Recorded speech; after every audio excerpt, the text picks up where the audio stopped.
सुशासन भनेपछि यो कुनै राज्यले मात्रै गर्ने कुरा होइन। यसको समाधान छ भने ठेक ढङ्गले यसलाई लागू गर्ने, समस्या छ भने यसलाई लागू हुन नदिने समस्या नै छन्। एक खालको चाहिँ टक्कर जस्तो देखा पर्छ नि।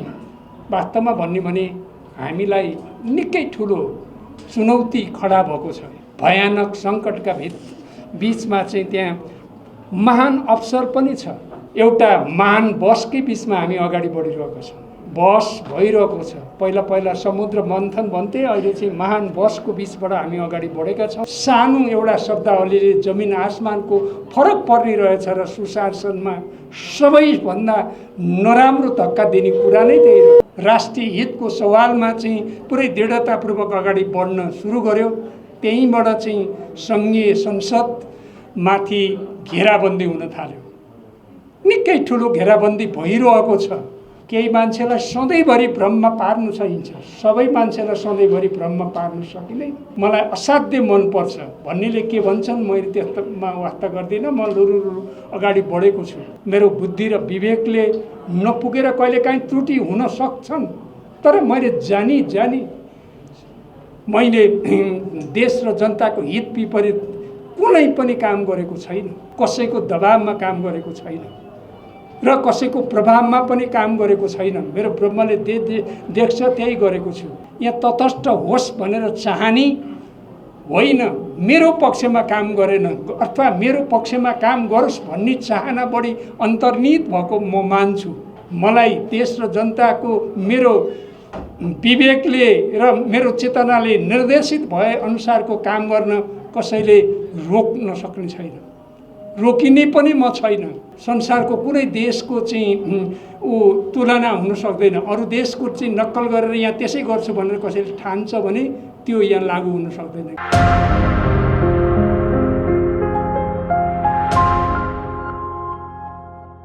सबै नवनिर्वाचित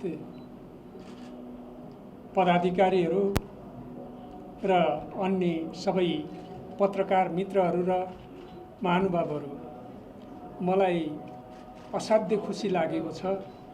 किनभने यो कार्यक्रम एउटा औपचारिक कार्यक्रम जस्तो मैले ठानेको छैन। यो कार्यक्रम निकै मेरा लागि पनि धेरै फलदायी भयो। अरूको लागि त यो एक प्रकारले मार्गदर्शन अर्थात् एक प्रकारले प्रशिक्षण जस्तै भयो।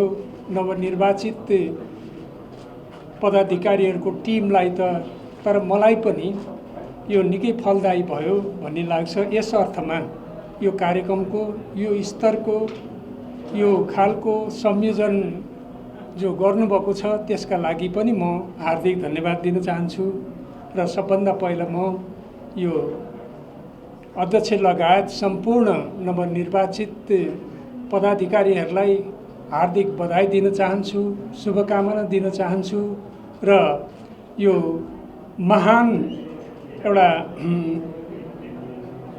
उद्देश्यका लागि गठित र त्यो उद्देश्य हासिल गर्दै आएको यो पत्रकार महासङ्घको आगामी दिनमा चाहिँ गुणात्मक विकास हुँदै जाओस्, त्यसका लागि तपाईहरुलाई सफलताको शुभकामना पनि दिन चाहन्छु। यही अवसरमा मैले अहिले भर्खरै पूर्व अध्यक्षहरूको सुने र अन्तिममा मैले निवर्तमान अध्यक्षको कुरा सुन्दाखेरि मलाई धेरै खुसी लाग्यो। यो पारदर्शिताको हिसाबले, व्यवस्थापनको हिसाबले, अझ खास गरी यो सुशासन भनेपछि यो कुनै राज्यले मात्रै गर्ने कुरा होइन। यो त हरेक ठाउँमा चाहिँ त्यो शासन भनेर चाहिँ शब्दावली प्रयोग गर्ने कि नगर्ने त्यो एउटा कुरा छ पत्रकार महासङ्घको सन्दर्भमा। तर यहाँ आर्थिक क्षेत्रमा जुन खालको चाहिँ अन्तिममा रिपोर्टिङ भयो त्यसले मलाई धेरै खुसी लाग्यो। र फेरि निर्वाचन जो मलाई पहिले थाहा थियो, यो निर्वाचनको सुरु हुने बेलातिर म नजिकबाट चाहिँ यसका बारेमा हुने क्रिया प्रतिक्रियाहरू, यसका बारेमा हुने चर्चा परिचर्चालाई मैले नजिकबाट हेर्न कोसिस गर्दै थिएँ। त्यो बेलामा मलाई पनि यो चाहिँ धेरै महत्त्वपूर्ण कुरा छ, महत्त्वपूर्ण कदम उठाउनु भएको छ, यो सफल हुन्छ होला भन्ने मलाई विश्वास थियो। किनभने मलाई अध्यक्ष लगायतको अध्यक्षको टिमको योग्यता क्षमतामाथि भरपुर विश्वास थियो। किनभने केही समय मैले पनि उहाँसितै बसेर अथवा मेरै टिममा चाहिँ उहाँ बसेर काम गर्नुभएको थियो। त्यहाँ उहाँले आफ्नो योग्यता भरपुर रूपमा देखाउनु भएको थियो कतिपय महाधिवेशनको सन्दर्भमा प्रचारलाई। र म फेरि पत्रकारको कुरा गर्दाखेरि तत्कालीन माओवादी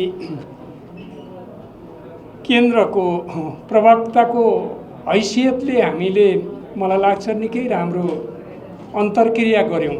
त्यो चाहिँ मलाई सधैँभरि सम्झना आइरहन्छ। हरेक हप्ता हामी शनिबार अन्तर्क्रिया गर्थ्यौँ र हामी संयुक्त रूपमा ज्ञानको केन्द्रीकरण सामूहिकतामा हुन्छ भन्ने सिद्धान्तलाई राम्रोसित आत्मसात गरेर त्यसलाई व्यवहारमा लागू गरेर हामी पत्रकार पनि म प्रवक्ता पनि मिलेर चाहिँ हामी समाचारहरू उत्पादन गर्थ्यौँ।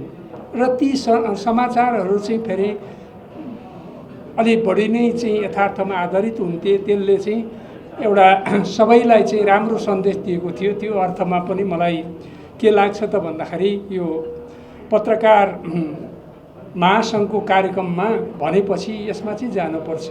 तपाईहरुलाई थाहा छ म अहिले धेरै भ्याली बाहिरको कार्यक्रममा त म गएकै छैन, भ्यालीभित्रका कार्यक्रममा पनि म धेरै गएको छैन। किनभनेदेखि म अहिले विधिवेत्ताहरू, कानुनका जानकारहरू र न्याय क्षेत्रका हस्तीहरू तिनीहरूका बिचमा चाहिँ एउटा व्यापक परामर्शमा मेरा दिनहरू बिते।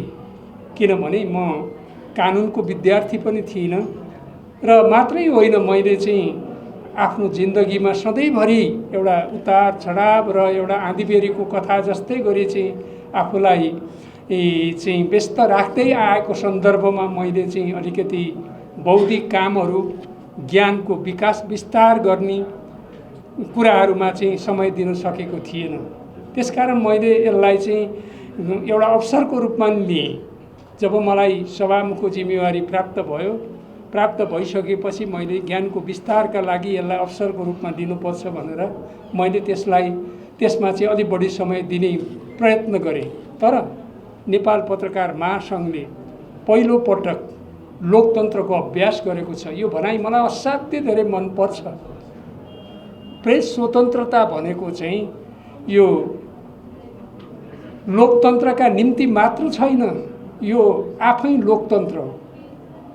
यसको मर्मको भावना मलाई भन्दा तपाईलाई धेरै राम्रोसित थाहा छ। किनभने तपाईहरुले धेरै राम्रोसित यसका मर्म बुझ्नका लागि धेरै ठुला उतार चढाव सङ्घर्ष गर्नुभएको छ। मलाई यो असाध्यै धेरै मनपर्छ। मलाई यो लोकतन्त्र हो, प्रेस स्वतन्त्रता भनेको लोकतन्त्र हो र प्रेस स्वतन्त्र भनेको मानव जातिको सर्वश्रेष्ठ उपलब्धि मध्ये एउटा महान उपलब्धि हो। यसलाई हामीले ठिक ढङ्गले बुझ्यौँ र ठिक ढङ्गले कार्यान्वयन गर्न सक्यौँ भने अहिले देखेका सबै समस्याहरू एक एक गरी हल हुन्छन्। मैले देख्दाखेरि अहिलेको समस्याको समाधान कुनै छ भने लोकतन्त्रको विकास विस्तार सुदृढीकरण र त्यसलाई जीवन व्यवहारमा लागू गर्ने र यसको समाधान छ भने ठिक ढङ्गले यसलाई लागू गर्ने, समस्या छ भने यसलाई लागू हुन नदिने समस्या नै छन्।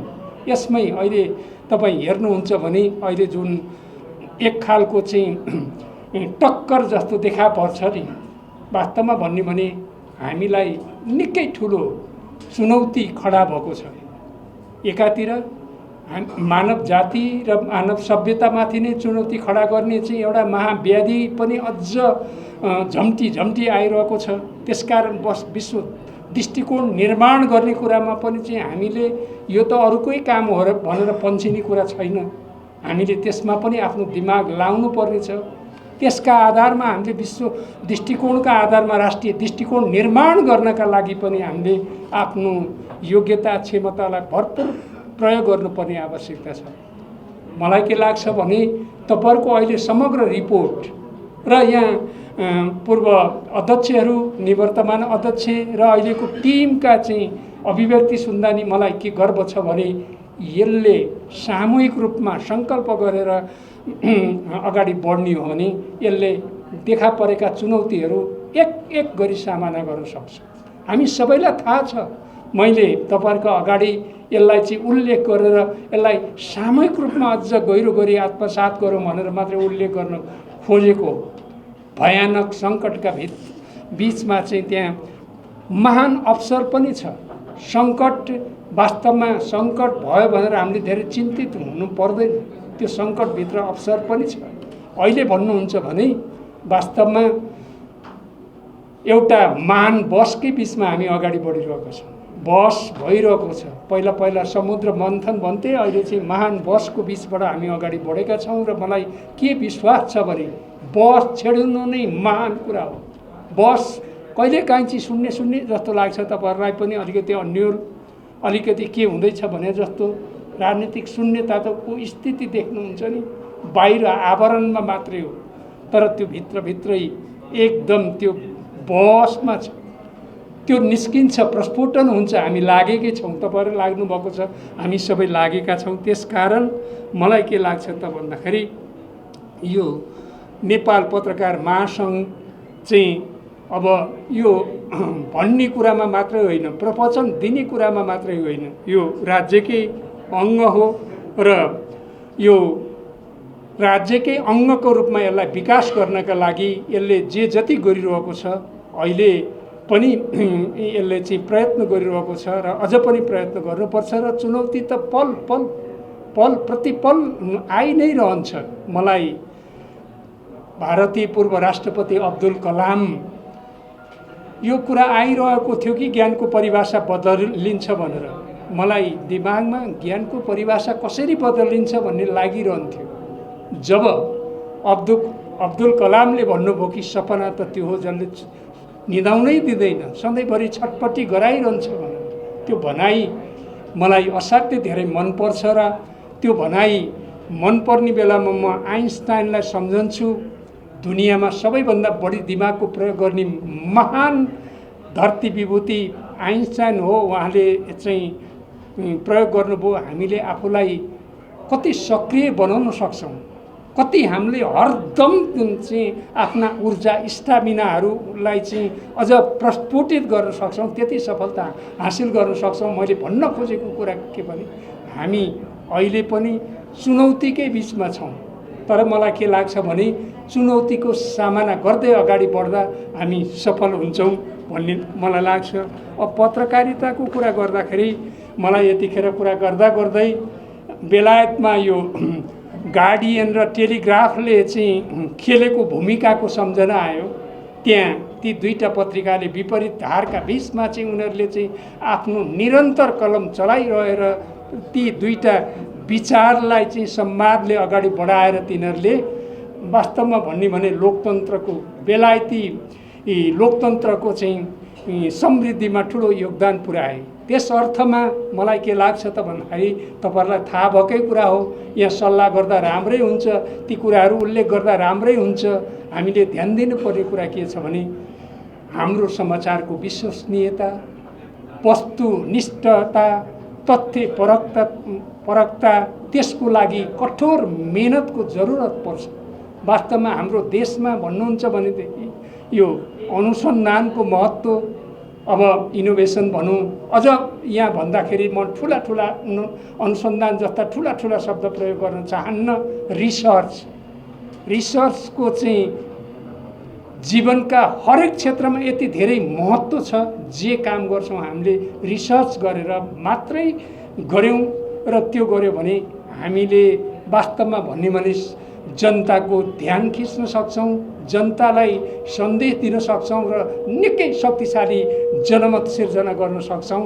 यो कुरा उल्लेख गर्दा मलाई गर्व लाग्छ। पत्रकार महासङ्घको यो पदभार हस्तान्तरण कार्यक्रममा यहाँ उल्लेख भइसकेको छ। अझ विशेष रूपमा उल्लेख गर्न चाहन्छु कि त्यो 62-63 को नेपालको इतिहासमा सबैभन्दा उच्चतम संयोजनसहित जनयुद्ध र जनआन्दोलनको संयोजनसहित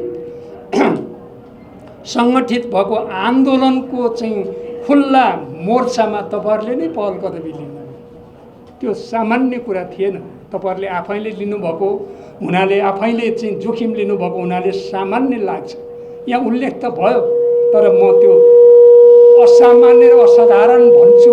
अनि त्यसपछि त्यो जब सुरु हुन्छ नि, विद्रोहको बिगुल जब बज्छ नि, त्यो विद्रोहको बिगुलले जब मलाई चाहिँ उत्प्रेरित गर्छ र विद्रोहको चाहिँ बिगुल तपाईँहरूले नै बजाएको हो 62-63 मा। त्यस अर्थमा पनि म यो अवसरमा तपाईँहरूलाई म असाध्यै हृदयदेखि नै चाहिँ धन्यवाद दिन चाहन्छु। र म अलिकति कुरा भन्न चाहन्छु कि वास्तवमा जब मैले सदनलाई अथवा संसदलाई, प्रतिनिधि सभालाई जीवन्त र जनमुखी बनाउने एउटा सूत्र वाक्यका साथ सङ्कल्प गर्दै अगाडि बढ्ने प्रण गरेँ। वास्तवमा पहिला त मैले सदनलाई जीवन्त बनाउने कुरा गरेको थिएँ। पछि मलाई यो प्रदेश सभाका सभामुख र उपसभामुखहरूको 2 दिनको छलफलपछि के बोध भयो गहिरो गरी भने जीवन्त बनाएर छलफलको वातावरण बनाएर बनाउने कुराले मात्रै पुग्दैन, त्यहाँ त जनमुखी पनि चाहियो। र संसदको कुरा गर्दाखेरि संसदको सबैभन्दा मुख्य काम कानुन निर्माण हो। कानुन निर्माण मात्रै होइन, गुणात्मक कानुन निर्माण। तपाईहरुलाई निकै राम्रोसित थाहा छ, किनभने संसदलाई तपाईहरुले नजिकबाट हेरिराख्नु भएको छ। र कानुन निर्माणको सन्दर्भमा यति धेरै चनाखो, यति धेरै सूक्ष्म रूपले त्यसलाई चाहिँ अध्ययन गर्न परिरहेछ कि तपाईहरुलाई थाहा छ। तैपनि मैले यो सँगै सेयर गरौँ भनेर हो। सानो कमाले, सानो एउटा शब्दावलीले जमिन आसमानको फरक परिरहेछ। र सुशासनमा सबैभन्दा नराम्रो धक्का दिने कुरा नै त्यही रहेछ। नराम्रोसित धक्का दिने कुरा नै त्यही रहेछ। त्यसकारण कानुन निर्माण संसदको सबभन्दा महत्त्वपूर्ण काम हो, सबभन्दा मुख्य काम हो। त्यसपछि गुणात्मक कानुन बनाउने कुरा हो, गुणात्मक बनाउने कुरा हो। र मात्रै होइन, संसदले आफूले बनाएको कानुन ठिक ढङ्गले कार्यान्वयन भएको छ कि छैन, अदालतले त्यसलाई ठिक ढङ्गले कार्यान्वयन गरेको छ कि छैन, त्यहाँ के भइरहेको छ भनेर संसदीय निगरानी गर्ने कुरा पनि त्यसकै हो। त्यसका साथसाथै हरेक निकायहरूमा हुने क्रियाकलापको बारेमा संसदीय समितिहरू मार्फत, चाहे ती राष्ट्रिय गौरवका आयोजनाका कुरा गरौँ, चाहे ती सार्वजनिक खरिद ऐनका सम्बन्धमा कुरा गरौँ, यी सबैमा उसले चाहिँ आफ्नो भूमिका निर्वाह गर्ने गर्छ। र मैले धेरै व्याख्या गर्न चाहेको होइन, मुख्य कुरामा नै गर्न चाहेको हो। र एउटा कुरा मैले तपाईहरुलाई भन्न चाहेको कुरा के हो भने, जब सङ्घीय संसदलाई जीवन्त र जनमुखी बनाउने, चलायमान बनाउने, गतिशील बनाउने, एउटा छलफलको वातावरण बनाउने, लोकतान्त्रिक मूल्य मान्यता र आदर्शलाई स्थापित गर्ने क्रमसँगै संविधानको रक्षार्थ सङ्घीय संसद अर्थात् प्रतिनिधि सभा दृढतापूर्वक अगाडि बढ्यो। राष्ट्रिय हितको सवालमा चाहिँ पुरै दृढतापूर्वक अगाडि बढ्न सुरु गर्यो। त्यहीँबाट चाहिँ सङ्घीय संसदमाथि घेराबन्दी हुन थाल्यो। निकै ठुलो घेराबन्दी भइरहेको छ र त्यसका बारेमा चाहिँ अनेक खालका चाहिँ टिप्पणीहरू भइरहेका छन्। तर मलाई यति गहिरो र यति दृढ विश्वास छ कि धेरै मान्छेलाई भ्रममा पार्न, केही समय भ्रममा पार्न सकिन्छ, केही मान्छेलाई सधैँभरि भ्रममा पार्न सकिन्छ, सबै मान्छेलाई सधैँभरि भ्रममा पार्न सकिँदैन। महान बहसका बिचबाट भयानक भ्रमको अन्त्य हुन्छ र महान सत्यको जन्म हुन्छ। त्यसकारण म के ठान्दछु त भन्दाखेरि, वास्तवमा अहिले बहस भइरहेको छ र यो बहस कुनै व्यक्ति विशेषको कहिलेकाहीँ टिप्पणी हुन्छ, सामान्य ढङ्गले टिप्पणी हुन्छ, व्यक्ति बिचको टक्कर हो कि भनेर, व्यक्ति बिचको चाहिँ कुनै अधिकारीहरूको बिचको टक्कर हो कि भनेर होइन। त्यसो यो त टक्कर एउटा दृष्टिकोणमा आधारित छ। यो चाहिँ लोकतान्त्रिक मूल्य मान्यतालाई चाहिँ स्थापित गर्ने कुरासित छ। हामीले बनाएको, नेपाली जनताले बनाएको संविधानलाई ठिक ढङ्गले रक्षा गर्ने र त्यसको विकास गर्ने कुरासित यो सम्बन्धित छ। मलाई खुसी कहाँनेरि छ भने प्रिय पत्रकार मित्रहरू, मलाई खुसी कहाँनेरि छ भने मैले धेरै आफ्ना भनाइहरू व्यक्त गरिरहेको छैन। मैले भन्नेले के भन्छन् मैले वास्ता गरेको छैन, मैले लुरु काम गरिरहेको छु। दाँतेले भनेको त्यो भनाइ मलाई असाध्यै मनपर्छ। भन्नेले के भन्छन् मैले त्यस्तोमा वास्ता गर्दिनँ, म लुरु अगाडि बढेको छु। मैले जे गरेको छु देशलाई सम्झेर गरेको छु, देश र जनताको अधिकतम हितमा केन्द्रित भएको छु। मेरो बुद्धि र विवेकले नपुगेर कहिलेकाहीँ त्रुटि हुन सक्छन्, तर मैले जानी मैले देश र जनताको हित विपरीत कुनै पनि काम गरेको छैन। यहाँ मैले के सम्झेको छु भने म अब 3टा शब्दमा लगेर मेरो चाहिँ कामलाई चाहिँ केन्द्रित गर्न चाहन्छु। मैले सोचेको छु मैले सबभन्दा पहिले स्वतन्त्रतापूर्वक काम गर्नुपर्छ, कसैको दबाब प्रभाव बिना। म तपाईहरुलाई पुरै विश्वास दिलाउन चाहन्छु कि मैले कसैको दबावमा काम गरेको छैन र कसैको प्रभावमा पनि काम गरेको छैन। मेरो ब्रह्मले देख्छ त्यही गरेको छु। मेरो विवेक र चेतनाले जे निर्देशित गरेको छ त्यही गरेको छु र म कसैको दबाव र प्रभावमा काम गर्दिनँ। मेरो भूमिका कहिले स्वतन्त्र ढङ्गले चाहिँ निर्णय गर्नुपर्ने हुन्छ। अर्को कुनै बेला फेरि मैले फियरनेस पनि हेर्नुपर्छ। म अहिले जनताले 275 जनालाई अर्थात् 334 जनालाई जनताले आफ्नो सार्वभौम सत्ता सुम्पिएका छन्। त्यो सार्वभौम सत्ताको निहित अधिकार खास बेलामा सभामुखमा केन्द्रित हुन्छ। सभामुखले वास्तवमा देशका सबै जनताहरूको र सबैको भावनाको चाहिँ संकेन्द्रण रूपलाई बुझेर अगाडि बढ्नुपर्ने हुन्छ। त्यसकारण मैले फियरनेस त्यो स्वच्छ पनि हुनु पर्यो, स्वच्छ हुनु पर्यो र त्यो आफै अन्डरस्टुड हुनु पर्यो। जनताले हेर्दाखेरि त्यो निर्णय कुनै निर्णय मात्रै स्पष्टीकरण दिने हुन्छ, कहीँ नत्र त त्यो निर्णय आफैले चाहिँ स्पष्ट होस् कि यो यसकारण गरिएको होस् भनेर। अब तटस्थ, वास्तवमा तटस्थको कुरा गर्दाखेरि यहाँ तटस्थ होस् भनेर चाहने होइन, मेरो पक्षमा काम गरेन अथवा मेरो पक्षमा काम गरोस् भन्ने चाहना बढी अन्तर्निहित भएको म मान्छु। त्यसकारण मेरो कुरा के हुन्छ भने म जति बेरसम्म यो जिम्मेवारी सम्हाल्छु त्यति बेरसम्म मैले शपथ त्यसै भनेर खाएको छु। देश र जनताप्रति मैले शपथ खाएको छु र म देश र जनताप्रति पुरै इमान्दारिताका साथ, पुरै निष्ठाका साथ काम गर्नेछु। मलाई देश र जनताको मेरो विवेकले र मेरो चेतनाले निर्देशित भए अनुसारको काम गर्न कसैले रोक्न सक्ने छैन, रोकिने पनि म छैन। किनभने म पुरै दृढतापूर्वक लाग्नेछु। त्यसका लागि कुनै कुराको त्याग गर्न र कुनै कुराको जोखिम लिन मलाई कुनै कठिनाइ हुने छैन। म त्यसै गरी अगाडि बढ्नेछु। किनभने मलाई थाहा छ मैले धेरै कुरा चाहिँ यसरी चाहिँ भोकल्ली नभन्दा पनि तपाईहरुले चाहिँ मलाई सघाइराख्नु भएको छ। तपाईहरुले शक्तिशाली जनमत बनाइराख्नु भएको छ।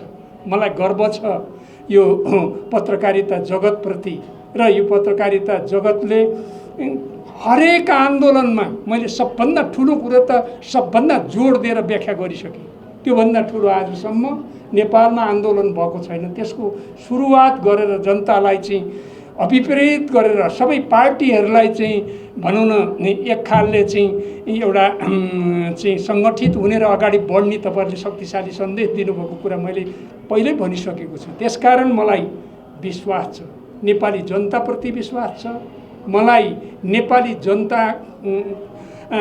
चाहिँ जागरुक बनाउने, एउटा जागरण ल्याउने र शक्तिशाली जनमत बनाउने पत्रकारिता जगतप्रति विश्वास छ। मलाई यो संस्थामाथि विश्वास छ, नेपाल पत्रकार महासङ्घप्रति। त्यसकारण म मेरो ब्रह्मले देखेका कामहरू गर्दै अगाडि बढ्नेछु र मलाई यो काम गर्नका लागि आज तपाईहरुले जुन खालको चाहिँ एउटा मलाई आमन्त्रण गर्नुभयो यो मौका दिनुभयो र मलाई साँच्चीकै एउटा यो एक प्रकारले भन्ने भने चाहिँ एउटा पाठशाला जस्तो एउटा प्रशिक्षण जस्तो अनुभूति भइरहेको छ। र फेरि पनि म अन्तिममा के भन्छु भने हामी निर्धक्कसित पुरै दृढताका साथ यो अहिलेको महान बहस जे भइरहेको छ यो बहसमा सामेल हौँ। अन्तिममा चाहिँ हामीलाई चाहिँ कुनै चिन्तित हुनुपर्ने जरुरत छैन, निराश हुनुपर्ने जरुरत छैन। बहस छेडिएपछि त्यो सही निष्कर्षमै पुग्छ। त्यसले सत्यको अन्वेषण गरी छाड्छ। बहस भएन भने केही समय त्यो अलमल्लिएको जस्तो शून्यतामा परेको जस्तो हुन्छ, तर अन्तिममा त्यो बहस छेडिन्छ। र तपाईँहरूले थाहा पाउनु भएको छ नेपालमा म धेरै व्याख्या गर्ने ठाउँमा अहिले छैन, मैले धेरै व्याख्या गर्न उपयुक्त पनि लाग्दैन, तर नेपाली जनताको महान एकताले संविधान जारी गर्ने कुरा भयो। फागुनको 11 गतेदेखि भयो, 11 गतेको फैसला भयो। अब त्यस्तै गरी फेरि अरूमा पनि कहिलेकाहीँ चाहिँ फेरि बिग्रिन्छ कि भने जस्तो लाग्छ। अन्तिममा नेपाल नै हुन्छ। नेपाली जनताको विशेषता चाहिँ के छ त भन्दाखेरि अन्तिममा नेपाल संसारको कुनै देशको चाहिँ तुलना हुन सक्दैन। अरू देशको चाहिँ नक्कल गरेर यहाँ त्यसै गर्छु भनेर कसैले ठान्छ भने त्यो यहाँ लागू हुन सक्दैन, किनभने नेपाली जनता सन्तुलित छन्। नेपाली जनता यथार्थमा पहिल्यैदेखि हामीले लोकतन्त्रको मूल्य, मान्यता, आदर्श र लोकतन्त्र भनेको चाहिँ एउटा समाजवादको लागि चाहिँ मार्ग हो भनेर चाहिँ हामीले बुझाउन नसके पनि, नेपाली जनताले लोकतन्त्रको परिभाषा भन्न नसके पनि नेपाली जनता महान लोकतान्त्रिक पद्धतिलाई चाहिँ मानिरहेछन्, महान लोकतान्त्रिक पद्धतिलाई अनुसरण गरिरहेछन्। किनभने जति बेला पनि चाहिँ नेपाली जनता एउटा सीमामा कोही पुग्छ, कोही अतिमा पुग्छ भने त्यसलाई चेक गरिहाल्छ। चाहे जनयुद्धको कुरा गर्नु, चाहे चाहिँ अरू नै कुरा गर्नु, नेपाली जनताले निकै नजिकबाट हामीलाई हेरिरहेका छन् र आवश्यक पर्दाखेरि साथ दिन्छन्। नेपाली जनताको नेतृत्व गर्न हामीले सबै तहबाट राजनीतिक पार्टीले पनि अझ आफूलाई लोकतान्त्रिककरण गर्दै गए भने उनीहरूले पनि चाहिँ पहल कदमी लिन सक्छन्, गर्नै पर्छ, त्यसको विकल्प छैन। र फेरि म के भन्छु त भन्दाखेरि अहिले फेरि पत्रकारिताकै कुरा गर्दाखेरि म तपाईहरुलाई आफ्नो अन्तरतम हृदयदेखि के सल्लाह दिन चाहन्छु भने मानव जातिले आर्जन गरेको ज्ञानको उच्चतम संश्लेषणबाट आफूलाई अपडेट गराउँदै जाउँ। चाहे हकिन्सले गरेको हामीलाई गरेको खबरदारी होस्, चाहे युवल हरारीले चाहिँ आर्टिफिसियल इन्टेलिजेन्सबाट आउने असर र प्रभाव र त्यसका बारेमा भनेका चाहिँ कुराहरू हुन्। यो कुराको बारेमा तपाईहरुलाई भरपूर जानकारी छ, मैले स्मरण मात्रै गराएको हो। त्यसकारण फेरि पनि जोड दिएर के भन्छु त भन्दाखेरि हामीले चिन्तित हुनुपर्ने जरुरत छैन। 70 वर्ष हामीले सङ्घर्ष गर्यौं, अझै पनि चाहिँ सङ्घर्ष गर्नुपर्ने आवश्यकता छ भनेर तपाईहरुले भन्नुभएको छ। हामीले हाम्रो आयुसित राष्ट्रको आयु, हाम्रो आयुसित मानव जातिको समग्र आयु जोड्नु जरुरी छैन। हामी त निरन्तर सङ्घर्ष गर्दै जाने हो। हु आर द फिटेस्ट भन्नुभएको छ नि डार्विनले, त्यही नै चाहिँ योग्य हो, जसले चाहिँ आफूलाई निरन्तर सङ्घर्षमा होबिरहन्छ। सङ्घर्षका रूप मात्रै फेरिन्छन्, ती फेरिने बदलिँदो परिस्थिति अनुसार सङ्घर्षको रूप फेर्दै अगाडि बढौँ, हामी सफल हुन्छौँ। र यो भव्य कार्यक्रमको आयोजना गर्नुभयो, मलाई प्रमुख अतिथिको रूपमा आमन्त्रण गर्नुभयो, पुनः योपल्ट तपाईहरुलाई अन्तरतम हृदयदेखि धन्यवाद दिन्छु। नयाँ टिमलाई बधाई र कार्यकालको शुभकामना दिन्छु र निवर्तमान अध्यक्ष लगायत पूर्व अध्यक्षज्यूहरूले जुन असाध्य राम्रो चाहिँ प्रतिबद्धता व्यक्त गर्नुभएको छ, एउटा चाहिँ आफ्ना उत्तराधिकारीहरूलाई चाहिँ राम्रो दिशा निर्देश गर्नुभएको छ, त्यसले पनि मलाई धेरै खुसी लागेको छ। अब हामी पदमा हुने नहुने, जिम्मेवारीमा रहने नरहने सबै एकजुट भएर अगाडि बढौँ। यसले आफ्नो भूमिका चाहिँ धेरै राम्रोसित निभायो भने लोकतन्त्रलाई कसैले पनि चाहिँ मास्न सक्ने छैन। यही आफ्ना भनाइहरू राख्दै फेरि पनि एकपल्ट यो कार्यक्रममा सहभागी सबैलाई धन्यवाद दिँदै मेरो भनाइलाई अन्त गर्छु। धन्यवाद।